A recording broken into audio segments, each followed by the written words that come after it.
ओम शांति। ओम शांति।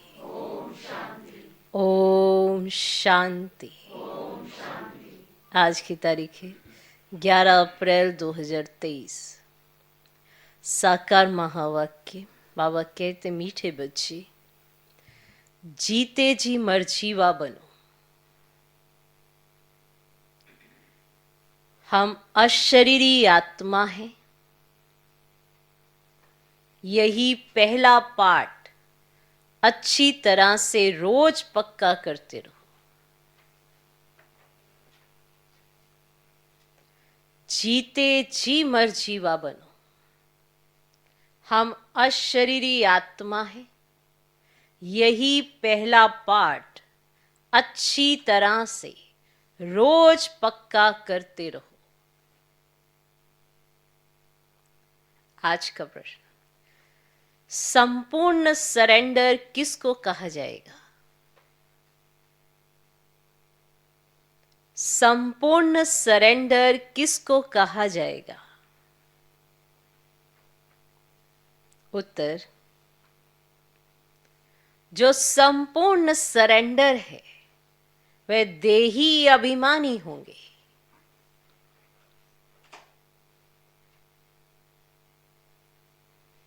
जो संपूर्ण सरेंडर है वे देही अभिमानी होंगे। ये देह भी हमारी नहीं।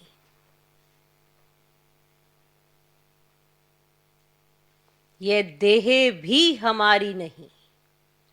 अभी हम नंगे बनते हैं, अर्थात तन मन धन जो कुछ है वह बाबा को अर्पण करते हैं।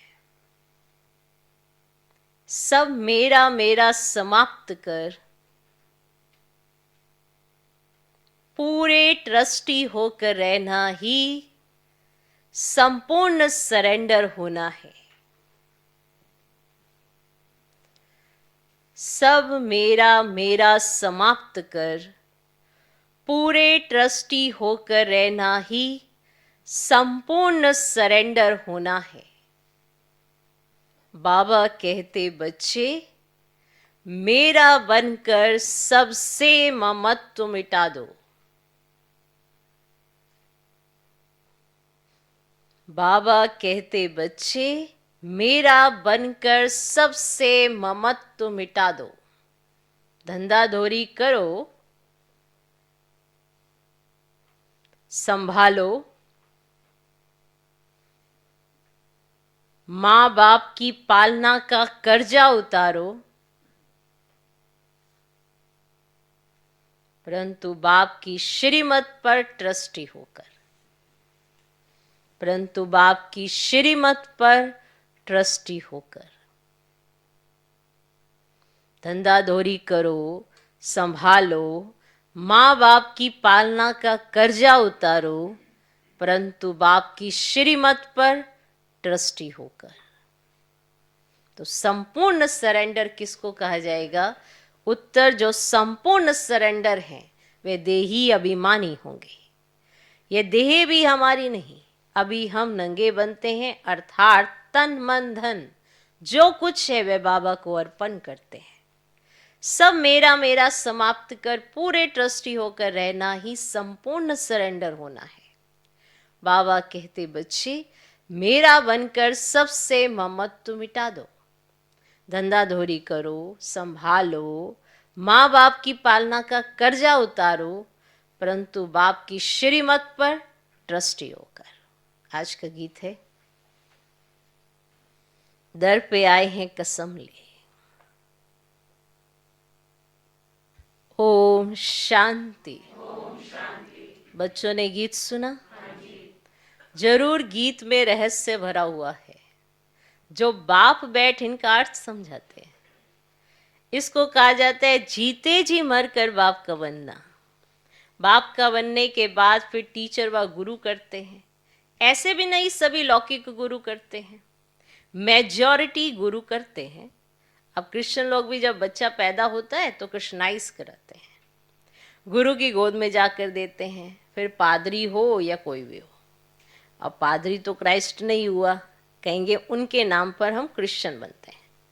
अभी तुम बच्चे जानते हो, पहले पहले तो हम बाप के बनते हैं, अपना तन मन धन जो कुछ है बाबा को अर्पण करते हैं, जीते जी मरते हैं, अर्थात हम आत्मा उनका बनते हैं।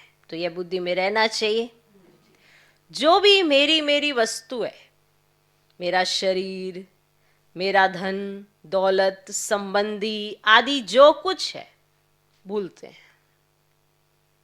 मरने के बाद सब भूल जाता है। कितनी बड़ी मंजिल है, हम अशरीरी आत्मा है, ये पक्का करना है।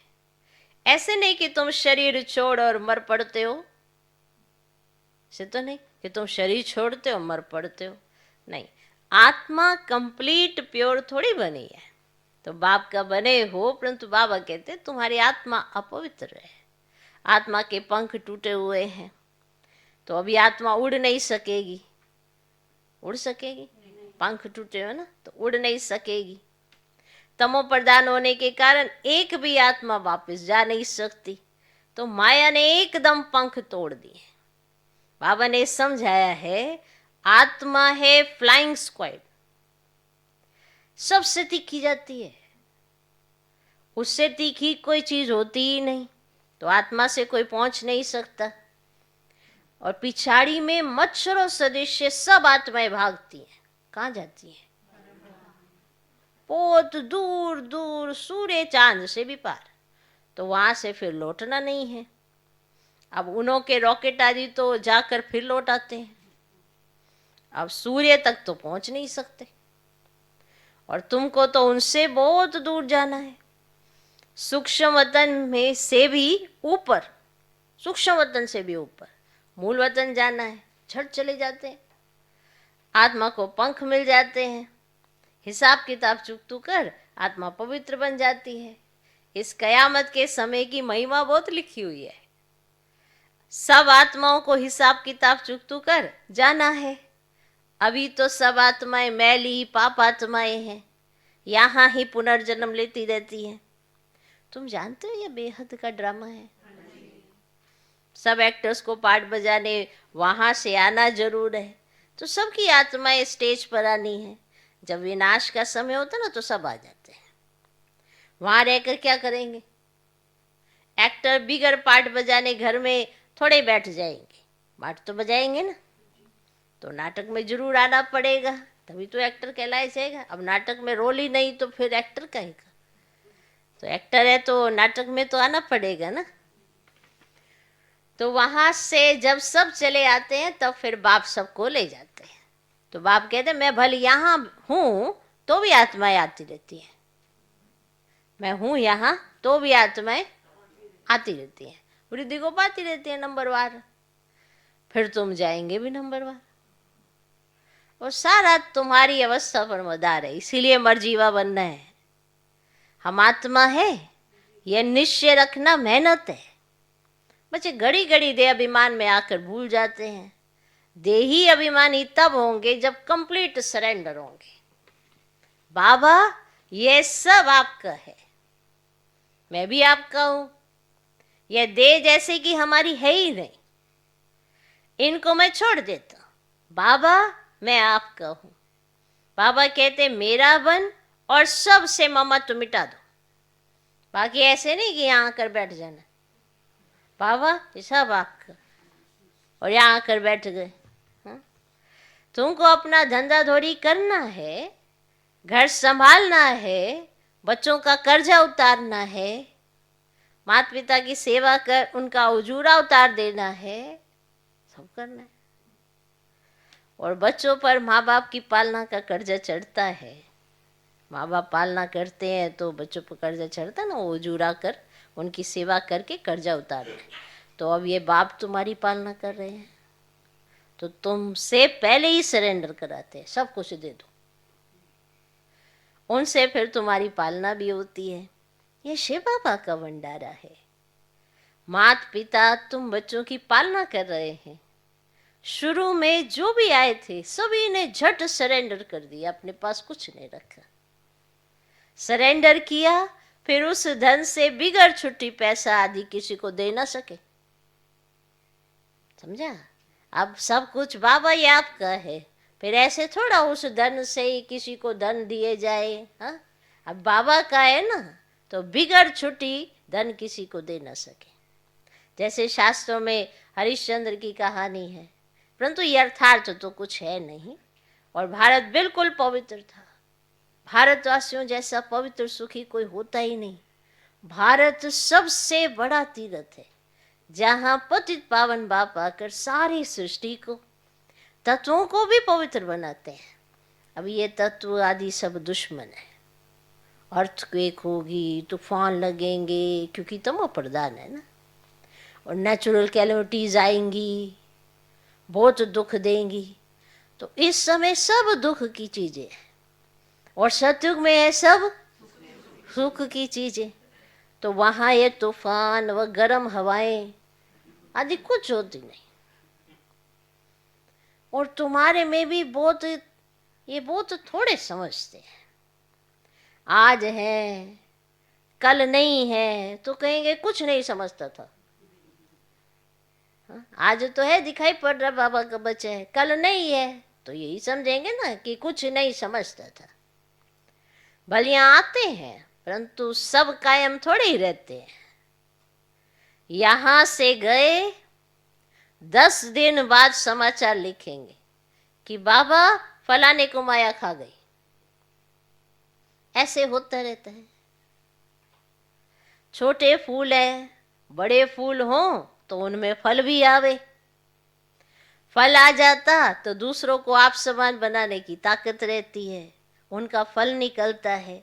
तो बाप के बने तो फिर प्रजा भी बनानी है, वारिस भी बनाने हैं।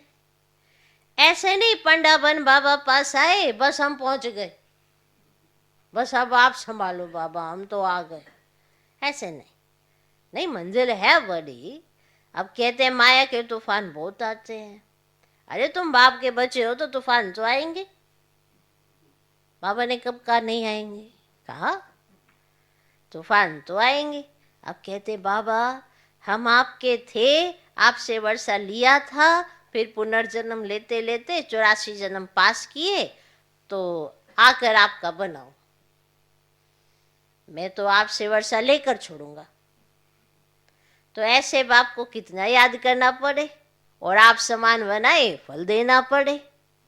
नहीं तो मालिक कैसे बनेंगे, अपना वारिस कैसे बनाएंगे? और प्रजा भी चाहिए और वारिस भी चाहिए, तो गद्दी पे बैठे। बाबा के पास तो बहुत आते हैं बाबा के पास, फिर फारकती दे देते हैं। बुद्धि का योग टूटा, खेल खत्म। कई बच्चे बाबा से आकर पूछते हैं, बाबा अवस्था को कैसे जमाए? बड़े जोर दे के पूछते, अवस्था को कैसे जमाए, कोई तूफान न लगे। उन्हों को तो रास्ता बतलाते ही रहते हैं कि बाप को याद करो, तूफान तो लगेंगे ही। और बॉक्सिंग में ऐसा कब देखा जो एक ही थप्पड़ खाता रहे? अब बॉक्सिंग हो रही है, एक एक थप्पड़ मारेगा, दूसरा 10 मारेगा, जरूर दोनों में हिम्मत होगी। और थप्पड़ वह लगाएंगे तो 10 थप्पड़ दूसरे भी लगाते रहेंगे, तभी तो बॉक्सिंग हो रही है। और यह भी बॉक्सिंग है। बाप को याद करते रहेंगे तो माया भागती जाएगी, परंतु फट से तो नहीं होगा। माया से कुश्ती लड़नी है, कुश्ती आती, माया से कुश्ती लड़नी है। ऐसे मत समझो माया थप्पड़ नहीं मारेगी, भले कोई भी हो। बड़ी बॉक्सिंग है, बहुत डर जाते हैं, मन जैसे सुनते बॉक्सिंग होएगी, ये होगा, थप्पड़ पड़ेंगे, डंडे खाने पड़ेंगे, ऐसे ऐसे शब्द सुनते ना, कहीं डर जाते हैं। ये सारी सूक्ष्म भाषा है ना। तो माया एकदम नाक से पकड़ लेती है, नाक में दम कर देती है। माना जैसे नाक पकड़ी जाए तो दम कैसे निकल जाता है, तो ऐसे माया नाक में दम कर देती है। युद्ध स्थल है ना। बुद्धि योग लगाने में माया बहुत विघन डालती है, मेहनत सारी योग में है। भल बाबा कहते हैं ज्ञानी तो आत्मा मुझे प्रिय है, परंतु ऐसा नहीं सिर्फ ज्ञान देने वाला मुझे प्रिय है, पहले योग पूरा चाहिए। तो बाप को याद करना है, माया के विघ्नों से डरो नहीं, विश्व का मालिक बनते हो। 16,108 की माला बहुत बड़ी है, अंत में आकर पूरी होगी। त्रेता अंत तक इतने प्रिंस प्रिंसेस बनते हैं, कुछ तो निशानी है ना। अब 8 की भी निशानी है, 108 की भी निशानी है, ये बिल्कुल राइट है। त्रेता अंत तक इतने 16,108 प्रिंस प्रिंसेस जो होते हैं। अब शुरू में तो नहीं होंगे, पहले थोड़े होंगे, फिर वृद्धि पाते जाते हैं। तो वे सब बनते यहाँ हैं। चांस अभी बहुत अच्छा है, परंतु मेहनत बहुत है। और गीत में भी कहते हैं कब नहीं छोड़ेंगे, मर जाएंगे। तो बाबा फिर कहते हैं ये सब तुम बच्चों के लिए ही है। तो बच्चे कहते हैं हमारा सब कुछ आपका ही है। अब कहते हैं ना कि ये सब कुछ भगवान ने दिया है, तो अब बाप कहते हैं ये तो सब खत्म हो जाता है, विनाश तो होता है ना।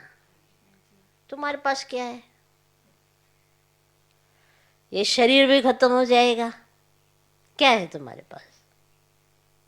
देखो जब आत्मा शरीर छोड़ती है तो यहाँ की प्रॉपर्टी, यहाँ के संबंधी, यहाँ का शरीर सब उन्हीं को दे जाती, ले संभालो, तुम्हारे यहीं पैदा हुआ था ना, ये लो लो। वो आत्मा निकल जाती है अपना पार्ट प्ले करके, उसके अंदर से अपना रोल जैसा बजाया, फिर पीछे बैठे लोग उनको याद करते रहेंगे, पर वो दे के वहीं चली जाती है सब कुछ। कोई ऐसा नहीं कि ऐसे सोना ले जाएगी, चलो 2-4 मालाएं ले जाऊं, या कुछ भी ऐसा आत्मा शरीर छोड़कर नहीं ले जाती। जो भी स्थूल चीजें हैं कुछ उसके साथ नहीं जाती है। जो भी चीज दिखाई पड़ती है, जो विनाश हो जाती है, कुछ भी उसके साथ नहीं जाता। शरीर जो विनाशी है वो भी यहीं छूटता है, वो भी साथ नहीं जाता। पार्ट प्ले आत्मा करती है। कितनी वंडरफुल थ्योरी है। आत्मा ही छोटे से शरीर में प्रवेश करती है, फिर आत्मा ही बड़े शरीर को छोड़ के चली जाती है। कई बार कोई छोटा शरीर भी छोड़ जाता है, तो छोड़ जाते हैं, पर पार्ट प्ले करने आए थे कि अपना किरदार बजाएंगे, कैसे कैसे कर्म करेंगे, जो भी उनका स्वभाव संस्कार होगा, जो उन्होंने अपने लिए वर्षा लिखवाया होगा, वो वर्षा उनको प्राप्त होगा। कितनी वंडरफुल बात है। जैसे जैसे कर्म वैसा वैसा हमारा सारा वर्षा तैयार होता है। मान लो अपने इस जन्म में बहुत अच्छे कर्म किए तो अच्छे कुल में जन्म होगा, तो वहाँ की जो प्रॉपर्टी होगी आपके नाम पहले से लिखी हुई होगी। तो मतलब कितनी वंडरफुल बातें हैं। तो ये सारा रिकॉर्ड कहाँ रहता है? वरना आज परमात्मा हमें स्पष्ट स्पष्ट बता रहे हैं कि मेरा रोल क्या है। अब देखो, आत्माएं लाख अपने आप को भगवान के बराबर या भगवान समझने लगे, लेकिन वो अपना रिकॉर्ड तो साथ ही लेके जा रही हैं, किसी और का रिकॉर्ड रख भी नहीं सकती हैं। वंडरफुल है। कभी विचार करके देखना कैसे आत्मा एक शरीर लेती है और छोड़ती है और पार्ट प्ले करती है, और फिर सब वहाँ छोड़ के फिर आगे पार्ट पर जाने चली जाती है। जो भी उसने अपने कर्मों से अपना वो बनाया, जैसे रुतबा बनाया, या अपने कर्मों से ही उसने अच्छे बनाया बुरा बनाया, कैसा उसका स्वभाव संस्कार था, तो लोग उसको वैसे याद करते हैं। वंडर है।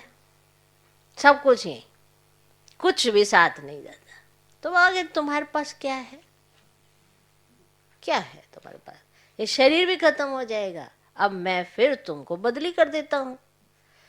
सिर्फ एक्सचेंज करते हो ना, बाबा ये आपका, बाबा ये आपका, तो बाबा एक्सचेंज करके आपको नए जन्म में आपको दे देते हैं, क्योंकि उनके अर्थ, उनके नाम के अर्थ करते हो तो वो आपका रिकॉर्ड होता जाता है।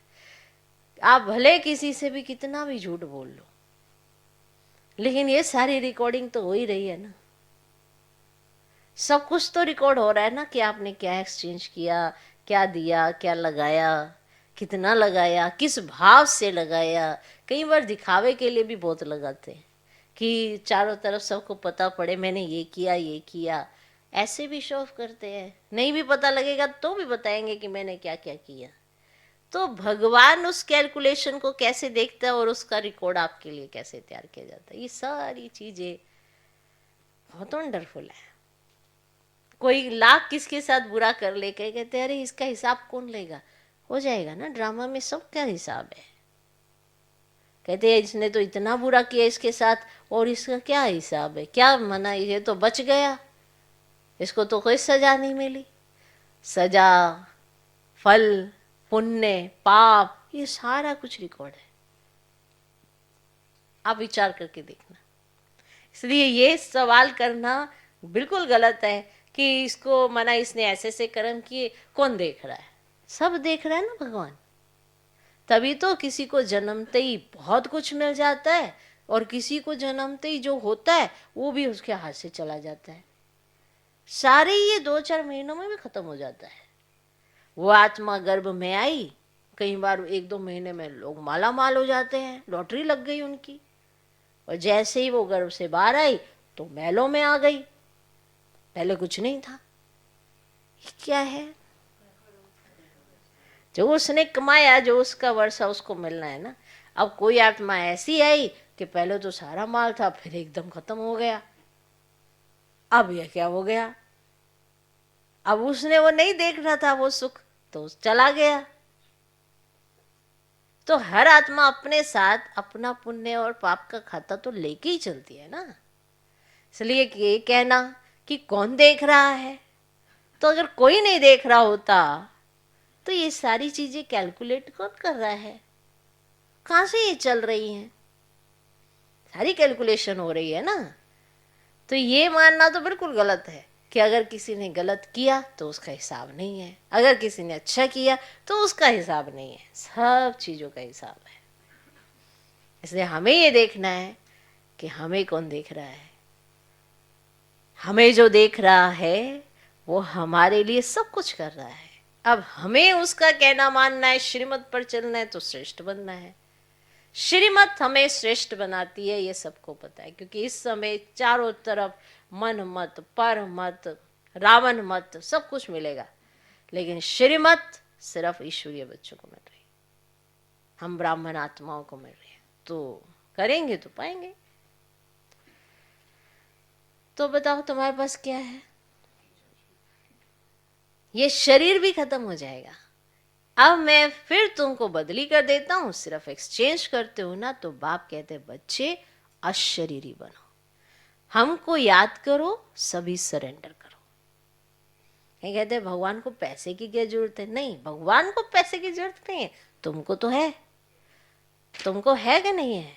अब तुमको है और तुमने धन से इतना लालच रखा कि उसको कभी दान ही नहीं किया, तो फिर तुम्हें आगे धन कहाँ से मिलेगा, क्यों मिलेगा।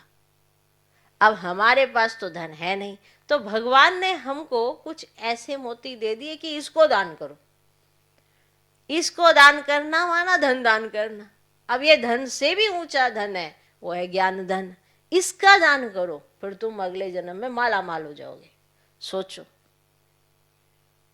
भक्ति मार्ग में वो धन दान करने से माला माल होते सोचते, वो भी एक जन्म के लिए थोड़ा सा करेंगे, और यहाँ पर ज्ञान धन दान करने से, क्योंकि ये बहनों के पास कहाँ से धन आएगा, है ही नहीं ना, तो फिर क्या ये माला माल नहीं बनेंगी।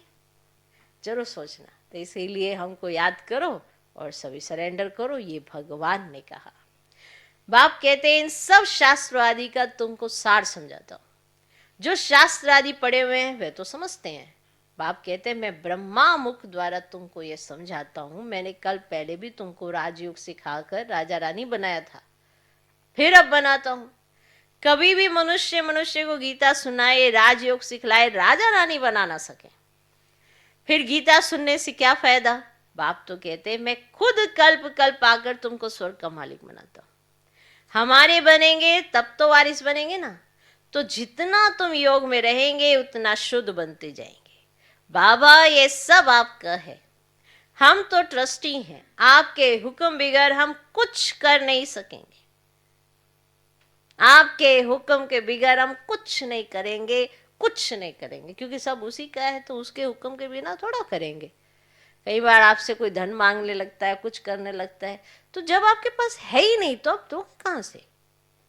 विचार तो तब आए ना देने का जब अपने पास हो। मेरे पास तो मेरा कुछ भी नहीं, सब बाबा का, तो फिर कहां से दे रहे हो।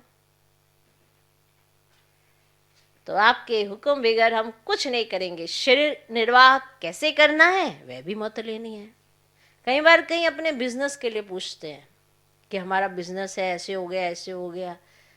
बाबा से सच्चे दिल से अगर पूछोगे तो बाबा उत्तर देते हैं, लेकिन कई बार सिर्फ बिजनेस के लिए योग लगाएंगे तो फिर क्या चलेगा।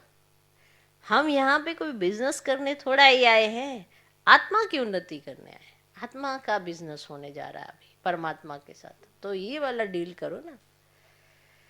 तो शरीर निर्वाह कैसे करना है वह भी मत लेनी है। अक्सर करके गरीब ही पूरा पोता मिल देते हैं। साहूकार दे ना सके, सरेंडर हो ही नहीं सकते, कोई विरला निकलता है। जैसे कि जनक का नाम है, बाल बच्चे हैं, ज्वाइंट प्रॉपर्टी है तो अलग कैसे हो। अब साहूकार लोग प्रॉपर्टी निकाले कैसे जो सरेंडर हो। तो बाप है ही गरीब निवाज। सबसे गरीब माताएं हैं, उनसे भी जास्ती कन्याएं गरीब हैं। कन्या को कभी वर्षे का नशा नहीं होगा, बच्चे को बाप की जागीर का नशा रहता है। तो वह सब छोड़ फिर बैकुंठ का वर्षा लेना पड़े। दान हमेशा गरीब को ही दिया जाता है। तो भारत है ना सबसे गरीब, अमेरिका बहुत साहूकार है, उनको वर्षा देते हैं क्या। अब अमेरिका साहूकार है, बताओ उनको वर्षा देते हैं क्या। भारत सबसे साहूकार था और कोई धर्म ही नहीं था, सिर्फ भारतवासी थे। एक भाषा थी, गॉड इज वन। मैं one sovereignty, one religion, one language स्थापन करता हूं। वन ऑलमाइटी गवर्नमेंट स्थापन करते हैं। वन से फिर 2, 3 होगी। अभी कितने धर्म है, फिर जरूर वन धर्म आना चाहिए। 5000 वर्ष की बात है, मनुष्य समझते फलाना मरा स्वर्गवासी हुआ, शायद ऊपर चला गया। अब दिलवाड़ा मंदिर में भी स्वर्ग ऊपर छत में है, तो मनुष्य मूंझ जाते हैं कि अच्छा ऊपर यही ऊपर चला गया, हमारा स्वर्ग में चला गया। वास्तव में स्वर्ग कोई ऊपर नहीं है। तुम अब जानते हो बाबा के पास जाना है, फिर यहाँ आकर राज्य करेंगे। ये ज्ञान बुद्धि में रहना चाहिए ना, जो कोई को समझा सको। तो कच्चे को तो माया कच्चे ही खा जाएगी, पकाएगी भी नहीं। वो पकेगा तो फिर पक्का हो जाएगा, तो इसलिए कच्चे को तो माया कच्चे ही खा जाएगी। बाबा के पास समाचार आता है, फलाने ने एक ही ऐसा तीर मारा जो बस मैं बाबा का बन गया। शास्त्रों में लिखा हुआ है ना कि कुमारियों द्वारा बाण मरवाए, तो इसको ज्ञान बाण कहा जाता है। सिर्फ बाप की याद दिलानी है, बाकी कोई स्थूल बाण की बात नहीं है। ये स्थूल बाण की कोई बात ही नहीं, जान से कुछ भी नहीं। और मनुष्य को तो जो आया सो लिख दिया है। गंदगी तो बहुत है, रिद्धि सिद्धि वाले भी बहुत हो गए हैं। सच जब निकलता है ना तो झूठ सामना करता है। अब तुम समझते हो कि शिव बाबा है निराकार और ये ब्रह्मा है साकार, बाकी नाभि आदि की कोई बात ही नहीं है। ये नाभि से निकला, इसकी तो कोई बात नहीं। झूठ के कारण सच को मनुष्य समझ नहीं सकते। आजकल झूठे ज्वारात भी ऐसे फर्स्ट क्लास निकले हैं जो सच जो छिप जाता है। ऐसे झूठे झूठे ज्वारात वो ज़्यादा अट्रैक्टिव लग रहे होते हैं, और जो सच्चे ज्वारात होते हैं ना वो छिप जाता है। तुम किसको सच सुनाते हो तो जैसे मिर्ची लगती है। अरे मोस्ट बिलवड बाप से तो वर्षा लेना है ना, वह फिर सर्वव्यापी कैसे होगा। अब सर्वव्यापी का तो कोई अर्थ ही नहीं निकलता। गॉड फादर स्वर्ग क्रिएट करते तो हम स्वर्ग के मालिक होने चाहिए ना, फिर इतने कंगाल क्यों बने। हम बाप के बच्चे हैं तो स्वर्ग के मालिक क्यों नहीं है। अब नर के मालिक कैसे बने हैं। अब गॉड तो रचयिता है ही नहीं दुनिया का। ऐसे नहीं कि वे पुरानी दुनिया स्थापन करते हैं। बाप पुराना घर थोड़े बनाएंगे, नहीं मैं पुराना घर बना रहा हूँ, ऐसा कभी किसी बाप ने कि अभी ना कंस्ट्रक्शन स्टार्ट की है कि इसकी पुराने घर बनाने की, ऐसा कभी हुआ क्या। घर बनाया जाएगा तो नया ही बनाया जाएगा ना। तो ऐसे ऐसे ख्याल चलने चाहिए।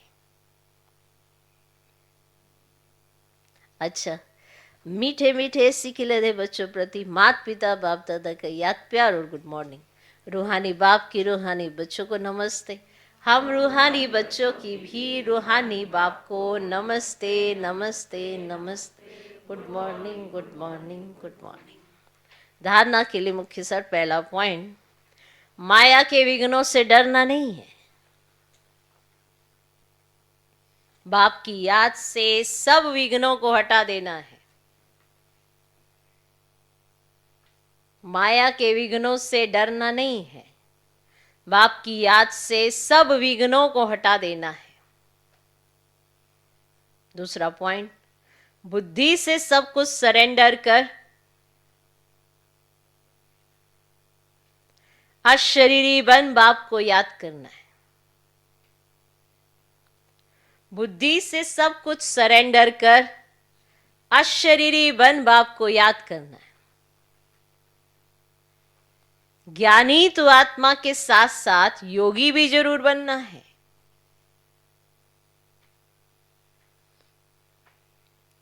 ज्ञानी तो आत्मा के साथ साथ योगी भी जरूर बनना है। आज का वरदान, मेरेपन की स्मृति से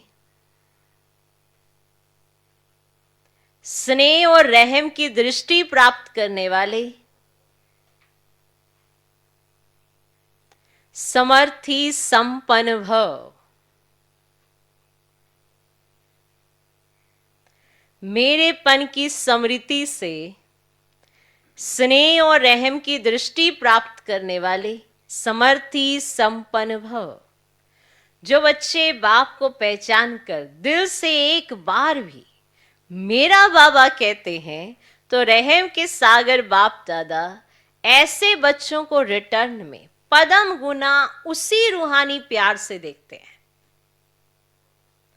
रहम और स्नेह की दृष्टि उन्हें सदा आगे बढ़ाती रहती है। यही रूहानी मेरेपन की स्मृति ऐसे बच्चों के लिए समर्थी भरने की आशीर्वाद बन जाती है।